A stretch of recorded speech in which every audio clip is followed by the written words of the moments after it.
एक छोटे से गांव में मोहन नाम का एक गरीब किसान रहता था। उसकी पत्नी का कई साल पहले निधन हो चुका था। उसकी दुनिया बस उसका 8 साल का बेटा चिंटू था। मोहन दिन रात खेतों में मेहनत करता, लेकिन लगातार 2 साल सूखा पड़ने से उसकी फसल बर्बाद हो गई। घर में खाने के लिए सिर्फ एक आखिरी रोटी बची थी। उस रात चिंटू ने रोटी अपने पिता की थाली में रख दी और मुस्कुराकर बोला, बाबा मुझे भूख नहीं, आप खा लो।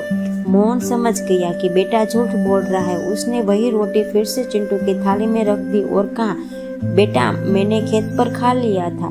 दोनों एक दूसरे से झूठ बोल रहे थे, क्योंकि दोनों ही चाहते थे कि दूसरा भूखा न सोए। रात गहरी हो गई। मोहन ने देखा कि चिंटू भूख से तड़प तड़पते सो गया। वही बेटे ने सिरहाने बैठकर फुट फुट कर रो पड़ा। अगली सुबह उसने आखिरी उम्मीद के साथ खेत में काम शुरू किया। तभी गांव में कुछ लोग वहां आए। उन्होंने मोहन की हालत का पता चल चुका था। पूरे गांव में मिलकर उसकी मदद की। किसी ने बीज दिए, किसी ने बेल तो किसी ने खाद। कुछ महीनों बाद वही सूखा खेत सुनहरी फसल की लहलह उठा। फसल बेचकर मोहन घर लौटा।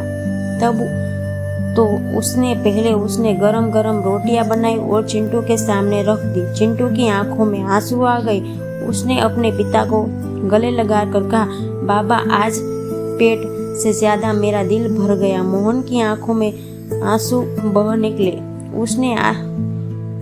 उसने आसमान की ओर देखकर कहा, हे भगवान, भूख से बड़ी कोई परीक्षा नहीं, लेकिन उम्मीद से बड़ी कोई ताकत भी नहीं। सीख, गरीब इंसान को कमजोर नहीं बनाती, बल्कि प्यार और ताकत हिम्मत की असली परीक्षा लेती है।